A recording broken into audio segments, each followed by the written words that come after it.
Support comes from Mosby Building Arts. Mosby transforms unfinished basements into comfortable spaces for relaxing, entertaining, and spending time together. Make the most of your square footage. July basement sale. Details at callmosby.com. From St. Louis Public Radio. This is Politically Speaking. Dennis Gannon is not running for another term as Jefferson County executive, and that means there is a Republican primary to fill the powerful countywide post. One of the people running in the August 4th contest is John Stockton, and the businessman and first-time candidate joins us on the latest episode of Politically Speaking to talk about his campaign and why he's not going negative against his opponent, Tim Whitney. Let's hit the music. This is the Politically Speaking podcast, the definitive show about Missouri politics. We've seen a county government that has had smooth and steady leadership, and I think we're on a good path right now. I realized the office needed a prosecutor to run it. And we have a better solution of addressing those needs. I don't think it's about a popularity contest. What I think it about is it's time for change. Working together across city and county, across political affiliations, that we can start to find overlapping goals. I had some moments where I had to, lean into my courage. You'll see us work together on areas of agreement, and you'll see us have difficult conversations when we don't agree.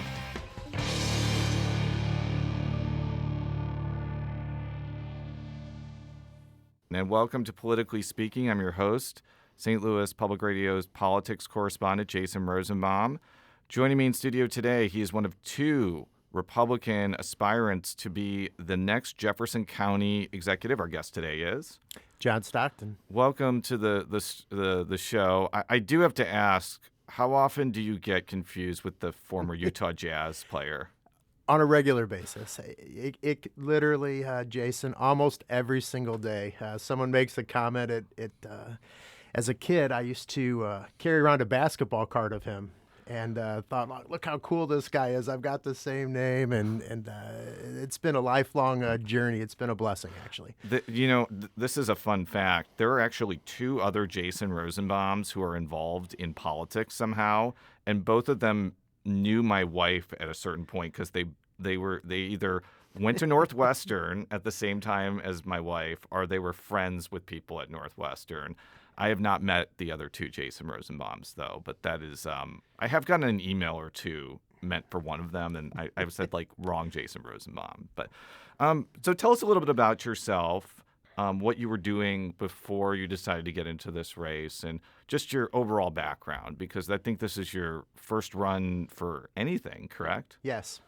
Yeah, so first of all, thank you for having us on. I think it's really important that some of these issues kind of get talked about and thought through, and we're very appreciative of the work that you do. But born and raised in Jefferson County, actually it's not 100% truth. I moved here in the third grade. Attended Immaculate Conception School there, and my mom and dad got divorced when I was much younger, and ultimately that shaped who I am as a human being. And today I reside in the city limits of Festus. We love it there.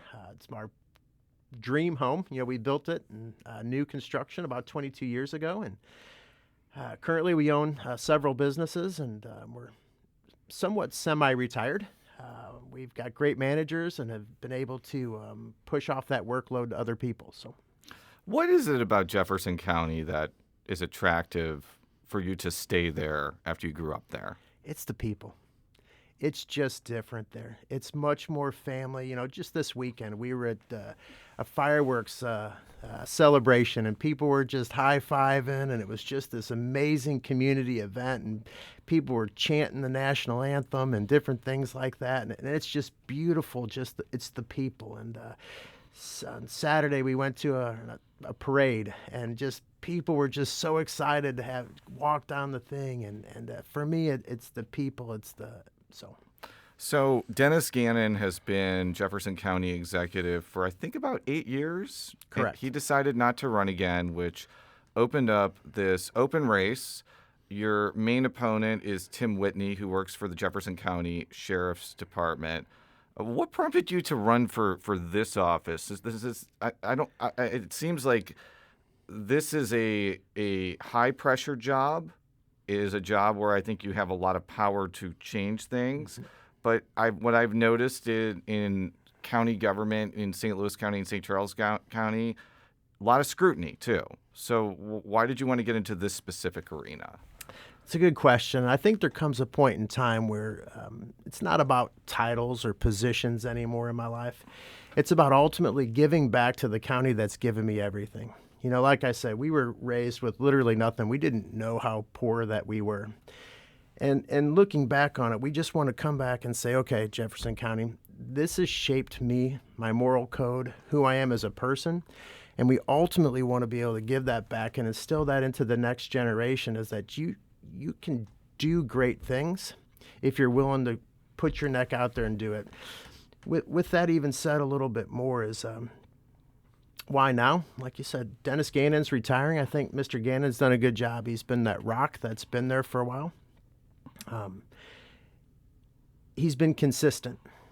You know, Jefferson County's growth as a whole has been relatively flat. You know, our business is there. We've seen post-COVID, especially that flatter sales tax revenue. It's getting harder and harder and harder for our people that we do business with to compete. So, yeah, and I think I want to spend a lot of time talking about the growth of Jefferson County because, unlike St. Louis County, it has seen some growth in the last, 2 or 3 decades. But why do you think it hasn't been as explosive as St. Charles County, or even a place like Lincoln County, which has also seen pretty explosive growth in the last decade or two? Few things. One, we got a lot more rock than what they have in our hills.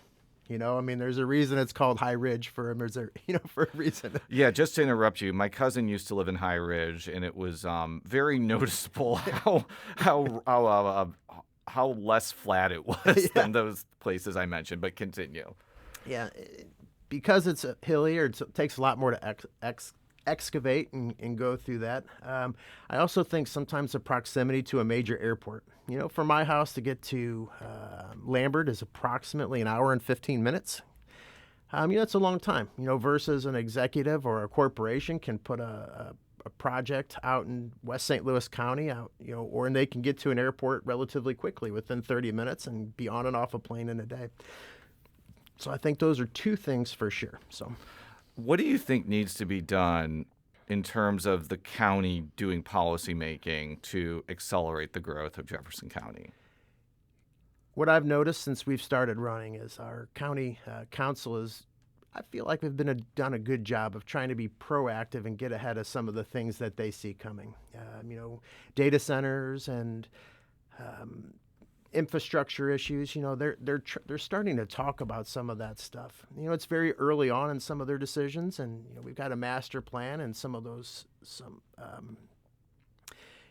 but they want to fine tune it with the new UDO codes and things like that. So, what is a UDO code, by the way? Universal Development, like a master code for our county. Okay, I got it. Just want to make sure. One of the things I'm allergic to on this show is acronyms that I don't understand. What about I've heard a lot from policymakers about developing a port in Jefferson County.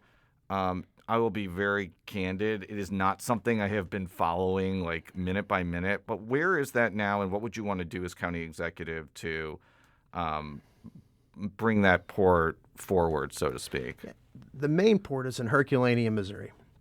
It does have a stop in Kimmswick and another one in Crystal City. They own kind of 3 parcels of land, as best as I can piece it together here. But the main issue is Herculaneum. So that port will ultimately be the most northern portion for the new type container ship that's getting developed. That port has 2 functions. I think we need to kind of break them apart a little bit. One is it's going to ultimately be a container stop, but since that vessel's not even developed yet, that's 7 to 10 years away, what I can understand. So currently it operates as kind of a terminal just to load rail barges in and out, or maybe some grain or, a few things like that. Herculaneum, though, that used to be the old Doe Run smelter. And you've got about 400 total acres around the initial port. one of my dreams is that as a county executive, we can come in and work with the owner of that property to say, how do we make this into a logistics hub, or how do we make this into something that can create good jobs, not the minimum wage type jobs, jobs that have insurance and have, that our residents can stay here. There's a lot of challenges that are going to come with that. They've got a lot of underground utilities and different things such as that have to be removed and and so rezone it. And so isn't there also just a lot of environmental damage there because it was a smeltering plant? A lot of that's been cleaned up. Okay. My first home was in Herculaneum, and I remember coming through, and they would excavate our yard until they got down to no damage, right? No lead in the soil. So yeah, I would imagine that has been a major priority for a while.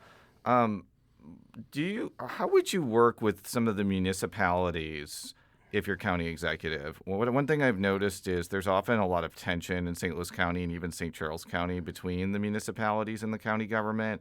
And I think that's because the municipalities just have more autonomy and the county can't force them to do anything.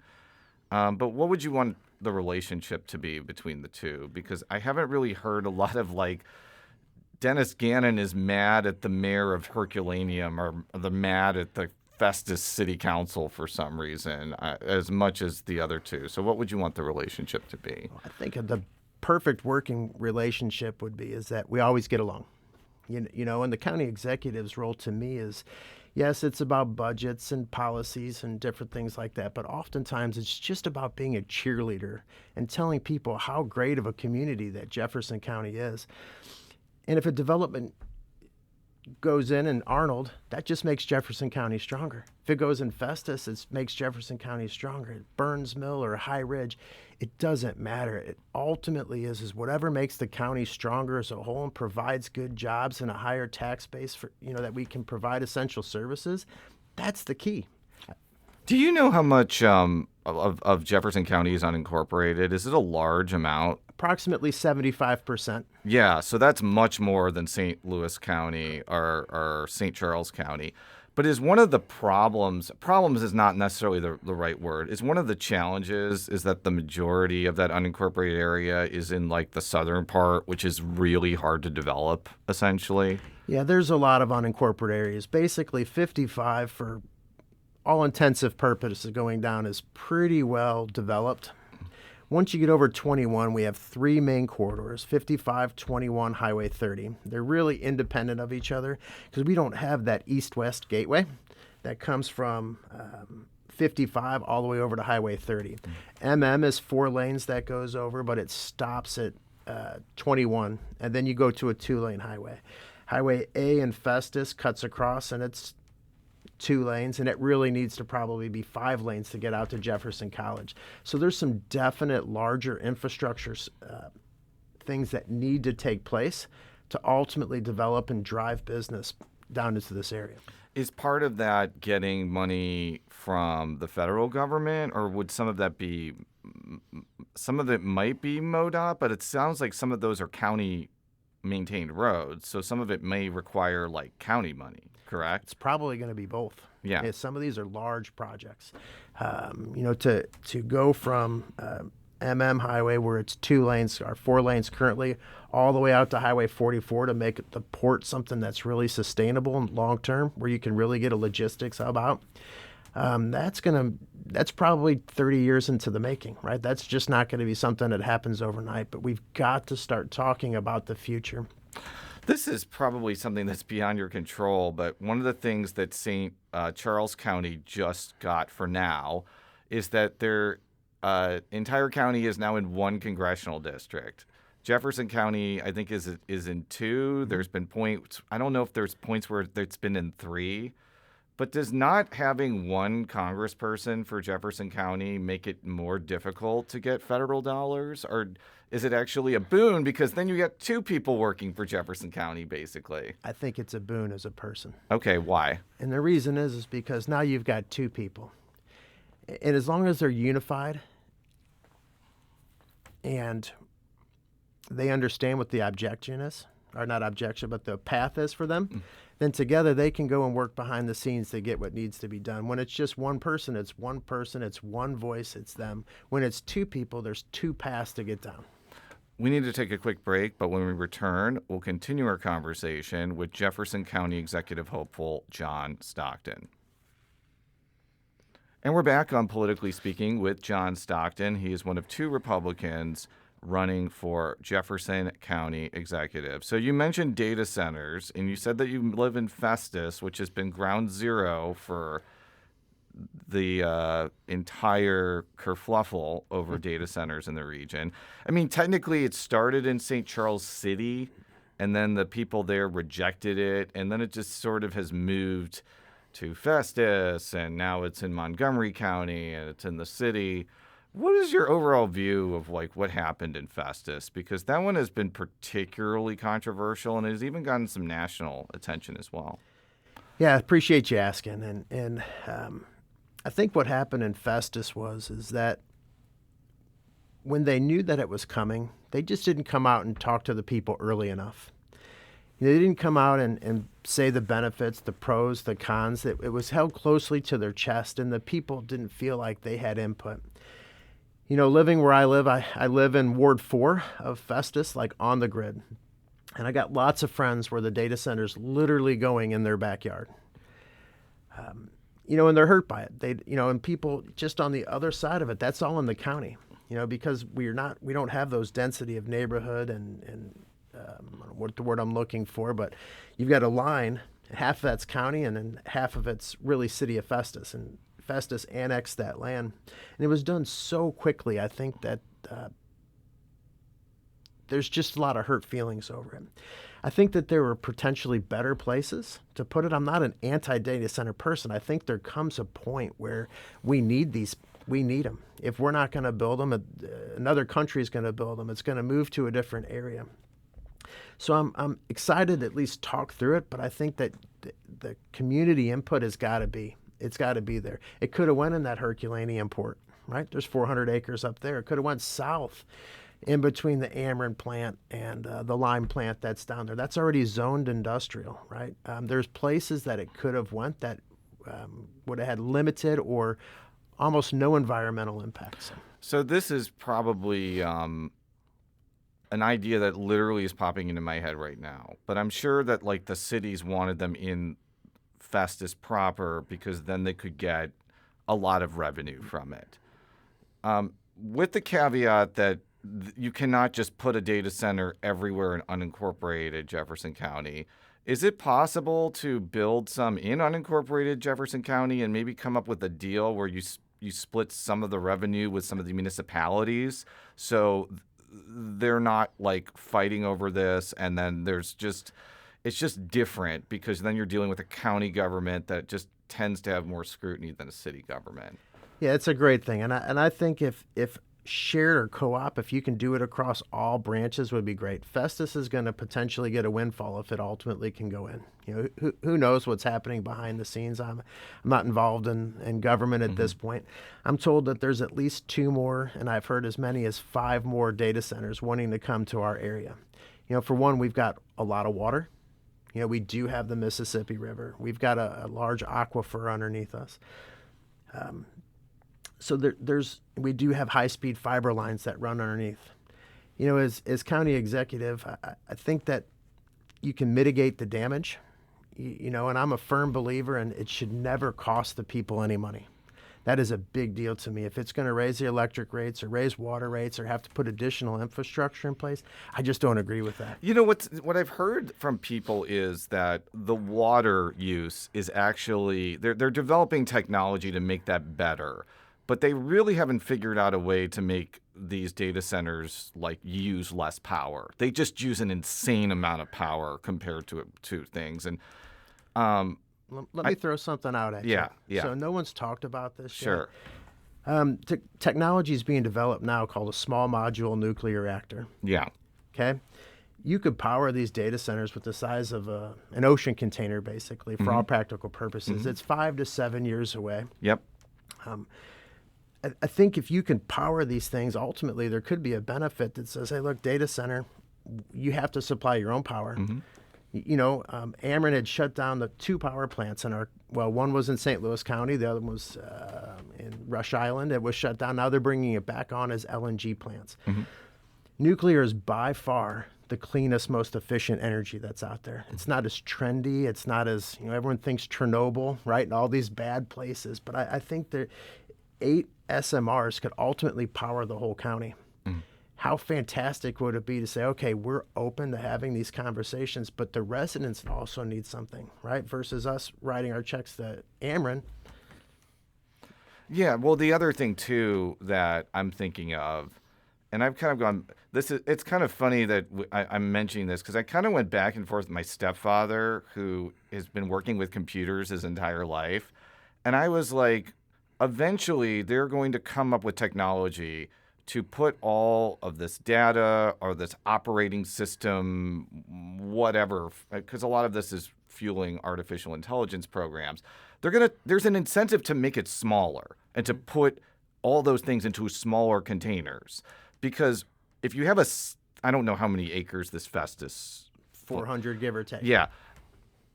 It's in the best interest of that company to reduce that 400-acre data center into a 20-acre data center or a 10-acre data center, or to put all the data into something as big as this room right here, because it costs them less money to do that when they're getting the same amount of things. They clearly haven't gotten to that technology yet, but I have to imagine that they are working toward that. And then the question becomes, what happens to that 400-acre data center? Is it really that useful anymore, or does it basically just become like the Doe Run plant, where it's useful for 3 or 4 years, but they don't need as big of a facility anymore because the technology has improved? What is being done what was being done for that concern? Because that, I think, is the biggest concern about these things, is that they're just going to be obsolete in 5 years. Yeah, so I read through the new proposal that CRG just put together, and it talks about a decommissioning plan. So when this is obsolete, and it will become obsolete, right? There's a plan, at least a bond, to ultimately decommission it. Now, what that looks like is, I think some of it's still up in the air being talked about.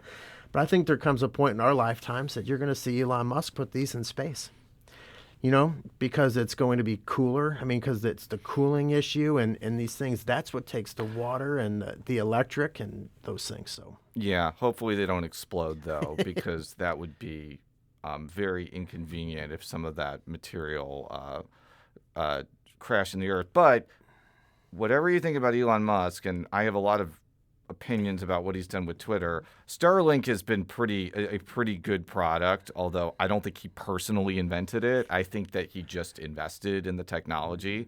So that could end up being, if the technology works, that could end up being the solution here, because, it's probably easier to put it up in space and not use power there. Nobody wants it in their backyard. The NIMBY world is out there, right? So I want to talk about regional cooperation, because the Jefferson County Executive is on East-West Gateway. They do have a say into where, federal money that gets put into East-West Gateway goes. But you're also going to be competing with St. Louis City, St. Louis County, St. Charles County, Franklin County, and some of the Illinois counties. What are you going to try to do at East-West Gateway to make sure that some of the money that gets put in there goes to Jefferson County? Well, that's where I think our Congress people have to step in. Our local state reps have to come into play. And we have to have a clear path and a clear vision of exactly what we want. Yeah, I learned about a long time ago, I heard a story about 2 doctors were talking about, hey, we're having successful surgeries coming out, but ultimately what was happening is that these children were passing on. As they were sitting there one day watching TV, they noticed that the Ferrari Formula One team would come in and change their car tires in 3 seconds. It was one of the most amazing, beautiful things. And what they realized is that organization came from the top. It was one person directing traffic to every organization. Mm-hmm. After that method is now used worldwide. I think when you have somebody from my side who's we're not doing it for the title or anything along that lines. We just want to have our county have the best schools, the best infrastructure, the best place to live, and have people understand how great that I love it. When you come from the top down with authority, you can make great changes. But you have to be clear, you have to be exact, and you have to fight for what you want. So let's talk about the both the primary and the general election campaign. From talking with you before we press record, I don't see this primary being particularly acrimonious between you and Tim Whitney. But this is a race. You have to convince people to vote for you instead of Tim Whitney. Is there any, like, when you're going to the doors and they're like, well, this other candidate came by and I really like him a lot. He seems like he did a really good job with the sheriff's department. What is sort of your pitch to convince that person to come on your side? And especially if it's not saying Tim Whitney is a terrible, horrible, no good person, which you told me you were absolutely not doing. No, I've met Tim several times. He seems like a nice man, and I'm looking forward to shaking his hand additional times in the future. For me, we've knocked on 5,300 doors. It's not like one or two. We're basically running a campaign that's a grassroots, at your door campaign. What we've done ultimately is created a list of all the things that people have talked about. Some of these issuers are really, really hard to fix. Some are really hard. They're going to need regional cooperation for sure. Some are as simple as getting on the phone and saying, hey, I need this dealt with tomorrow, right? And when you knock on that many doors, what I've realized is that our county government just needs to give people customer service. Those people, myself included, need to understand that there are people in the county government who cares for them. It's not a title. It's just not a job. It's that the government performs a service for the people. In our business, we have two types of customers. We have wholesale customers and we have retail customers. The wholesale customer in the county government is the county employees. They have needs. They have needs. They're doing a job. They're getting the brunt end of some of these things that are popping up. The retail customer is the people on their front door. They have needs too. They need to be known, no different than in the Festus world. They need to understand that their voice is being heard. And I think that communication is the first thing that we're going to have to put into place, where we communicate efficiently through all departments. So you've lived in Jefferson County for a long time. So you've lived through the political earthquake in Jefferson County, where it started as a fairly Democratic county, but the Democrats were much more conservative than the typical Democrat.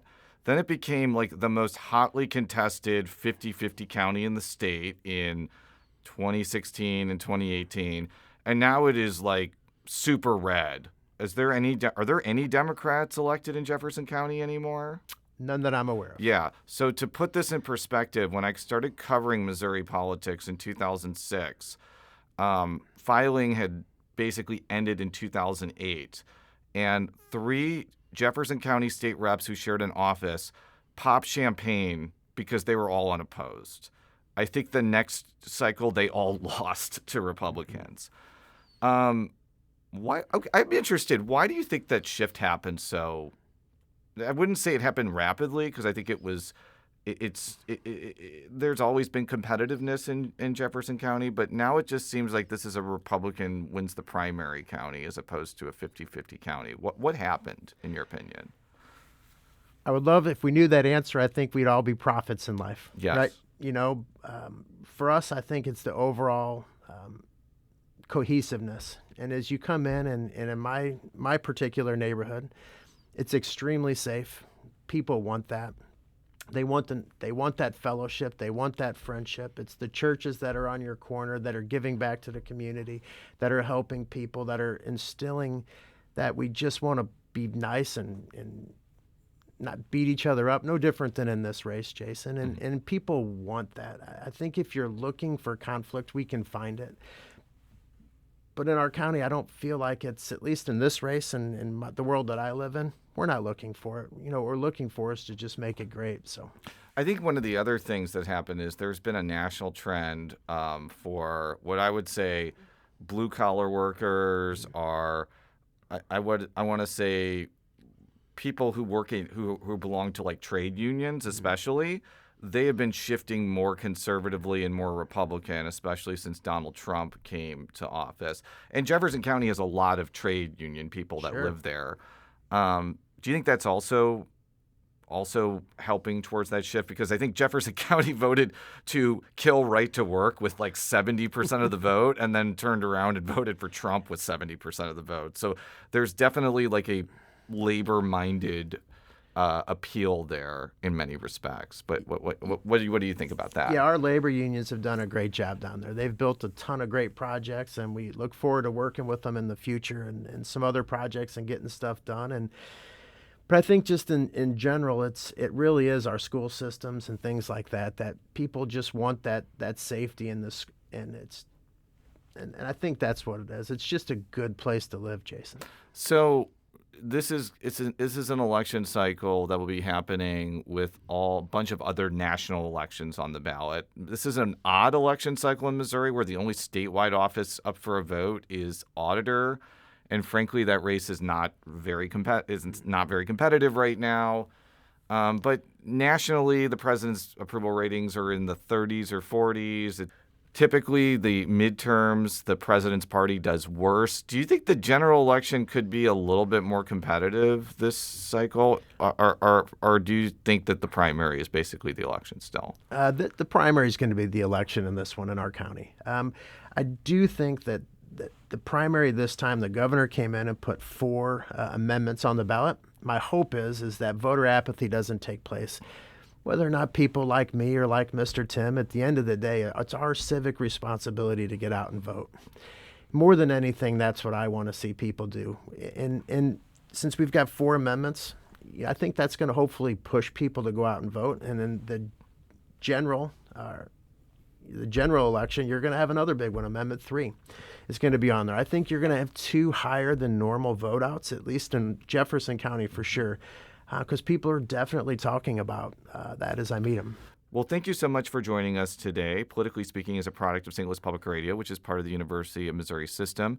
You can find all of our stories at stlpr.org. And how could people find out more about your campaign, either through social media or any other parts of the World Wide Web? Yeah, you can find us on social media. John Stockton for County Executive. Our website's the same, John Stockton for County Executive. Thank you very much, and until next time, so long.